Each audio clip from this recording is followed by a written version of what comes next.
It's the Inside Sheet with Team Croisier, Next Gen. What do you want to say? Veterans of Next Gen in terms of the program itself.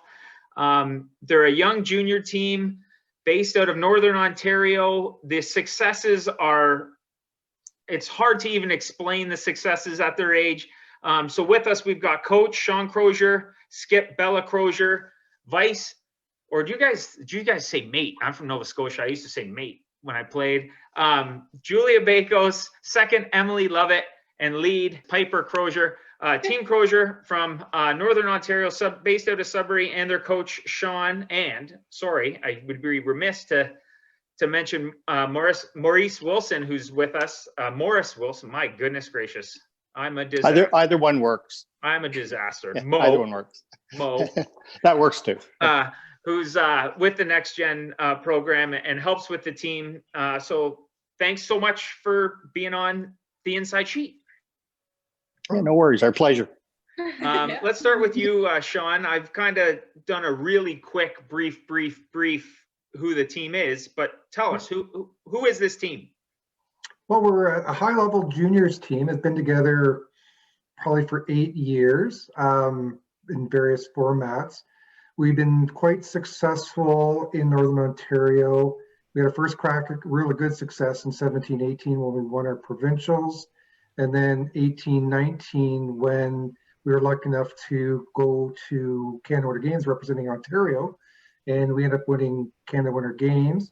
And shortly thereafter, we won our province and represented Northern Ontario at our nationals, and we were able to win nationals again. And leading into last year, we won our 4th provincials, and unfortunately, since then, our curling has been pretty much been canceled. So, with the Next Generation program and the return to curling setup that they've got going on, we're really looking forward to using this program to get back on the ice, return to curling at a high level, and finish off our junior career over the next couple of years.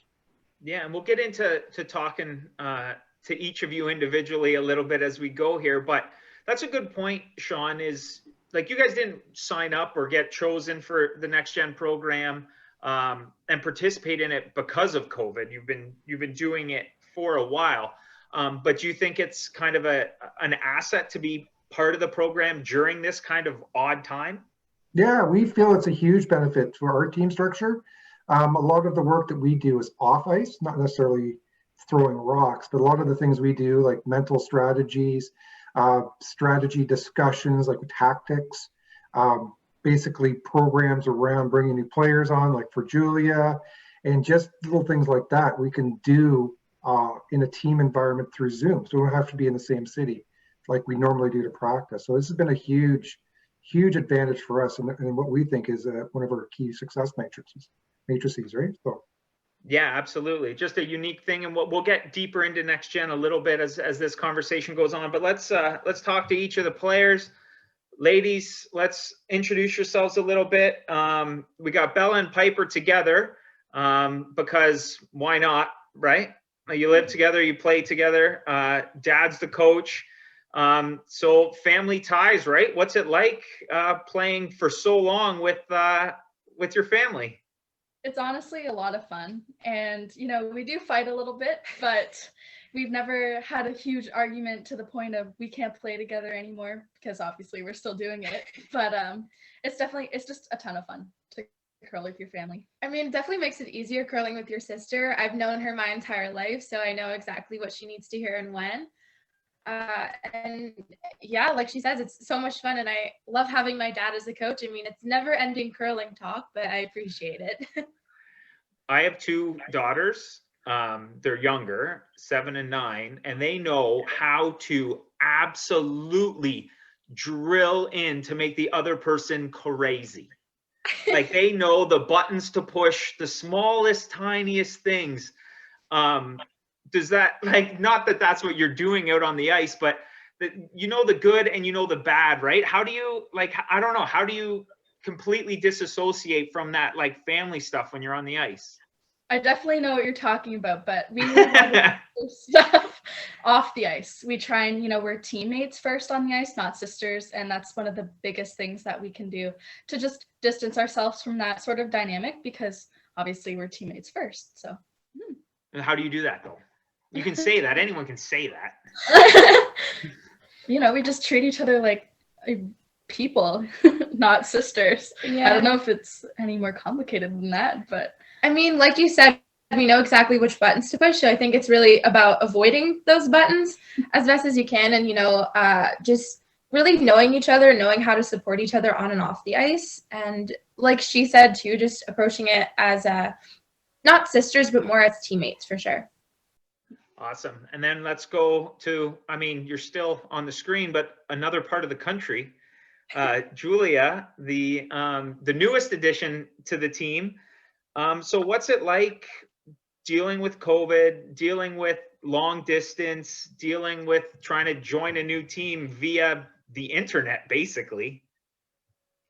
I mean, yeah, it's definitely rough. Curling has stopped here in Alberta, so definitely haven't been doing much in that, but we've been doing a lot of goal setting and stuff like that to help sort of break the ice between all of us, which I think is cool. So when it's safe to travel, hopefully I can get out there as soon as I can. So yeah. And being that you're the teammate here that's new to the team, but you've had your own successes, right? You've had your own successes in your junior career, or a good teams don't tend to go looking for players that haven't had their own successes in their own right. So how do you balance, what this team does and how Coach Sean kind of organizes and runs the team, and between your experience and what you think should be done, and how you think, or what you think you can bring to the team? Well, I definitely think, my determination to better myself as a player is something that I can bring to the team. I'm really dedicated to curling. I love the sport. So, and we all have common goals, which I think is great. Like, we all share what we want to achieve. So, yeah. Awesome. Let's go to Emily. Emily she doesn't have the super cool background she had last time. I apologize. You looked so professional in your library last time, but still looks good. Still looks good. So Emily, you're one of the many players that does this. When you get to this age, you have the challenge of the university life. And Bella, you're in university too, I believe. But Emily, you're kind of balancing that you've moved on from high school. You've got the challenges that are just associated with, being a university student. That was challenging enough for me as a student, let alone trying to be a high-end athlete at the same time. How are you balancing those types of things? I feel as if in a regular season without COVID, it's more about just creating schedules and building those routines that can help you as a person, and just really knowing yourself and when you work the best. And with COVID right now, I know Bella and I are taking advantage of this time and taking more classes. We took spring classes and summer classes. So, whenever we're not in season, when we're this summer, we're not competing, we just take advantage of that time and really grind out our schoolwork so we can curl. Do you enjoy, in terms of being an athlete, not necessarily as a student, are you enjoying the online learning environment? It's definitely very different than in person. I definitely am the type of person that prefers looking at someone and being engaged in the conversation face to face. But I feel as if with everyone nowadays with COVID, it's not really a luxury we can afford. So I just had to adapt to it, but it's definitely something I overcame, and I'm not disenjoying it. Yeah, I know. So one of my jobs is I'm a part-time professor, and I know that in terms of online learning, it's a challenge for me in terms of presenting a class, because I'm a very organic. I like class discussion. Most 50% of my lectures are based around personal experience of people within the class. So that's very challenging. But I was thinking about it as an athlete. So, you're going to a spiel and you're going to leave Thursday afternoon, right? So you're missing all those Friday classes. Suddenly, if it's online, you have access to those, right? So I'm trying to process as we go forward now with COVID and how university looks, how it's going to look for you guys. Like online might be the best thing there is for athletes going forward. I don't know. No, I agree with that for Yeah. sure. Because last fall, when we were competing for that very short window before things got worse again, we were, Emily had a class Thursday nights, and she would do it in the car on our way down. Yeah. Just use a hotspot, and Yeah. it's nice to not be able to miss it actually, and have it's nice that way. But and then I know I had a class on Fridays, and if we had time in our schedule, I would be able to attend. And then alternatively, they were recorded so I could watch it afterwards. So it's nice to have that flexibility. And moving forward, I mean, we'll see what happens in the fall this year, but I could see it being online again. And then, you have that advantage to your advantage. When you guys won U18, that doesn't go to a Worlds, correct? No. U20 goes to Worlds. So if you just think about that run you went on, right? So you missed probably some school for provincials, depending on when that was scheduled. You miss a week and a half at nationals. If there's a Worlds, you're missing another 2 weeks. Suddenly you basically missed a semester, right? So having access to that online, I just wonder if it's going to change that online athlete environment. I just think it's something interesting moving forward. So let's talk quickly to Mo. Mo, you're kind of our next gen window into the next gen program for the OCC and what it does, and kind of let me know how you got started with this particular team, what your role is, and what next gen's trying to accomplish. Okay, so it started back in 2016, and I was invited to go to North Bay to work with 5 coaches from Northern Ontario in a weekend format. So we were attending the Northern Ontario Tankard, watching some of the games, and then we had class sessions that I was mentoring back at the hotel. So had those set up, and Sean happened to be one of the coaches, 5 coaches selected to attend that. So I got to know him at that time. Then the next season, I had been involved with Next Gen for a few years at that point. I think it maybe was only in about its second or third year at that point. And Jen Ferris had contacted me and said, would you be interested in taking? I live in Southern Ontario, Kincardine, Ontario. And so I'm about 5 hours away, but she said, would you be willing to go to Sudbury to work with a team up there? And I said, yeah. Who was it? It was Team Croisier was one of them. She said, well, actually, I've got 3 teams up there. Sudbury is quite a hotbed of good junior curling right now. So would you be interested in taking on all 3? So I did at that time. So it was Team Croisier, Team Brunton, and Team Horgan that year. And so I have stayed in affiliation with them since that. Now, the point of Next Gen is, just very briefly and as simply as I can possibly put it, is to try to take teams that are having success already and getting them prepared to have success at the next level. So whether that be at provincials, at nationals, or at international level. And, in this case, it was obviously good for them in terms of the national experience they had. You were talking just a moment ago about the amount of school they missed. Now, these guys, actually, the year that they won U18, they also won Canada Winter Games that year. So they were away in Alberta for a lot of competition. And I know the amount of school that all of them missed that year was unbelievable. And to the credit, they continued to pull off great grades. And I think that speaks well of the focus that they have both as individuals, as students, and as athletes. And obviously, Sean had a big part in helping to guide them through that as well. But credit to the girls themselves for being so focused and doing that. So anyway, that's in a nutshell, that's kind of what my role is with the team. So, some of it's off ice.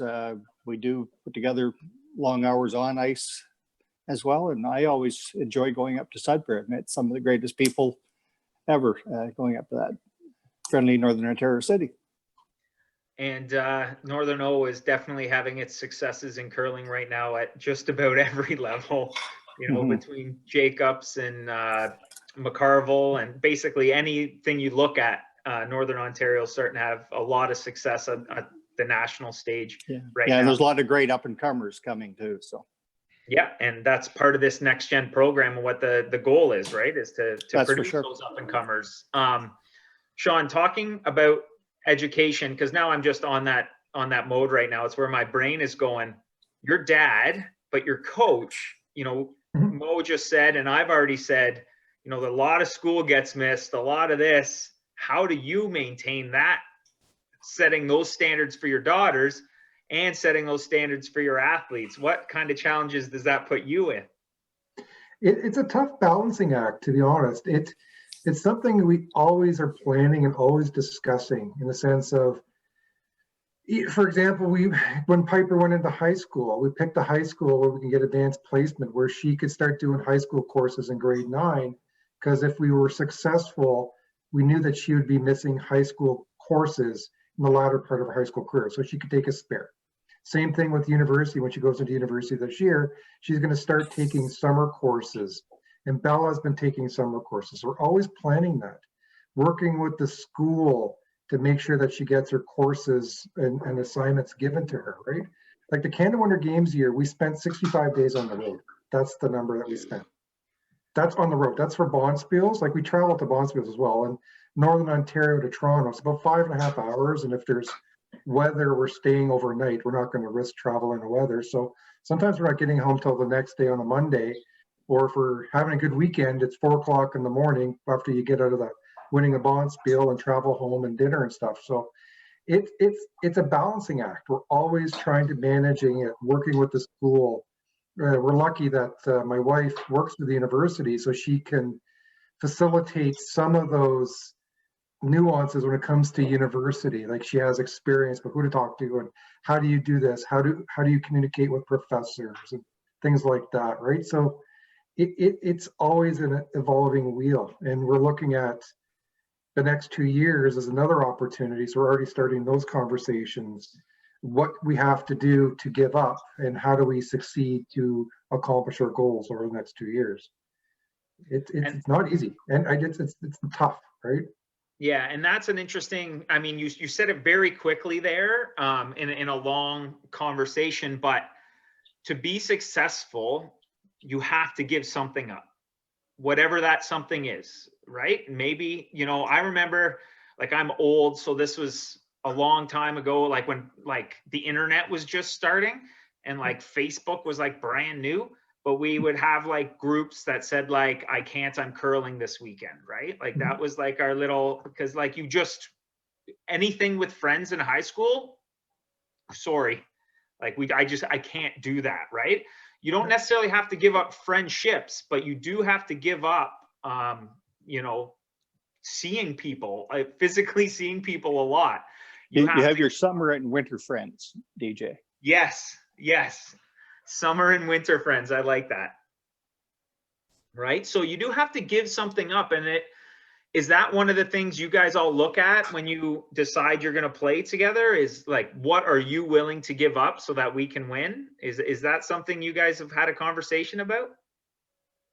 Yeah, definitely, for sure. We all make sure we sit down and make sure we have the same goals and we're willing to put the same effort and commitment forward. And we're lucky enough that we have found a team here who is willing to give up, and like you say, maybe friendships and maybe, like we said, time away from school. And all of our goals are the same, and we're willing to put forward that effort into being as successful as we can be.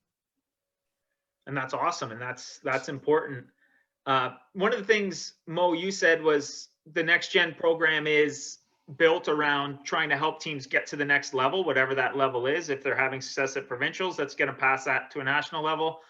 Nationals, let's get them to an international level. What about transitioning from the junior ranks to women's or men's, but in this case, women's? Yeah, no, absolutely. And all of those teams that I talked about that I worked up in Sudbury, they were certainly all in the process of doing that. And Team Croisier's at that stage right now, where they've made the transition from U18 to U21. And now this year, the few spiels they have gone to, they've been going to adult spiels. And the other teams certainly were doing that as well. So, I mean, that's a big part of it.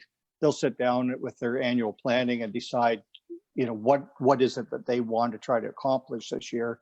And moving to that next level has to do with, you know, playing and learning the adult game, you know, because there is certainly a difference in it. You know, helping to raise your percentage is only part of it. Yeah. But it's learning to think ahead as well. And it's been really fun watching this team through the years, seeing the growth and the progress that they've made in that regard.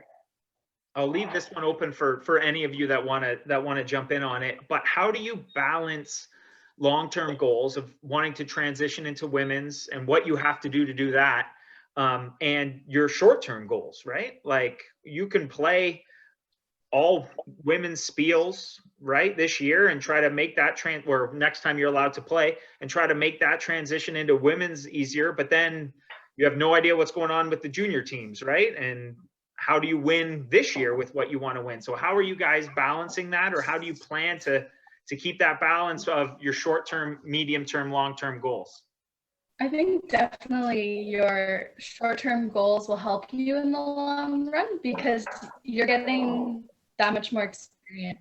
And I think experience is the big thing in moving from different levels. So if you can, you know, keep your eye on short-term goals, but also not forgetting the long, making sure you can balance everything and then keeping everything into perspective and, you know, getting that experience so you can move forward.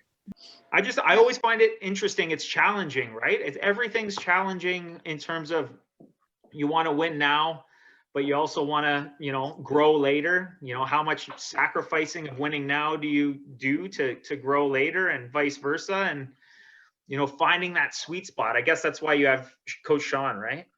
Yeah. That's his Yeah, job. I think it's all about just planning. And that's what Sean helps us a lot with, is planning our season and really making sure we're at our best potential for the right time during our season. And it's awesome. Yeah. And I know you guys just had a team meeting before this. So what do you guys talk about in those team meetings, right? Because everything, like Sean said right at the beginning of this, everything has to be really heavy on team dynamics and planning right now because you can't get on the ice. So what does your typical team talk look like? I mean, for today, as a reference, we're doing a lot of planning for next season and for whatever time we may have left of this season, and kind of just establishing common goals and what we think we need to improve as a team, and maybe what we want to focus on moving forward in our next meetings. This was really just to get our bearings in order and make sure we're all on the same page. You know, we did some minor goal settings to make sure we all wanted the same thing. And, you know, we had Andrea Ronnebeck join us on our team call today just to kind of make sure we are, you know, transitioning into becoming a successful junior team, because unfortunately our season last year was cut a little short due to COVID. So we never really got that great juniors experience. So we're really a U18 team coming into juniors. So we're bringing Andrea Ronnebeck to try and help that transition a bit more. She's awesome, by the way. Yeah. So next time you talk to her, tell her I said hello. I love her so much. She says hi to you too. Oh, you did? All right, perfect. Yeah, she's honestly the best. I love her so much. Ladies, unless you have anything else, that was amazing. And Sean and Mo, thank you so much. Unless you have something else you want to say, you want to like really hype up Team Croisier for something? Thanks so much for having us. Nothing? Call yourselves like the next Team Holman or something. We'll make shirts. When in 8 years, when you're winning Scotties, this will still be on the internet somewhere. So say whatever you want to say. No. Oh gosh. Okay, no. You don't have to. Thank you so much, everybody. Thanks for your time again. You were awesome. Thank you. Stay safe and well, everybody. Great seeing you all. So if you watched all that, you saw the success that we've got from a Team Croisier, and you're interested, your junior team, your Bantam team is interested, you know, in maybe reaching out, being part of the Next Gen program, feel free to contact the OCC. We'll get right here. an email right here of who to contact. Reach out. Maybe your team will qualify. Maybe you could be the next team Croisier, the next team Horgan, the next team Rachel Homan, Brad Jacobs, John Epping, whatever you are. But if you're interested, make sure you reach out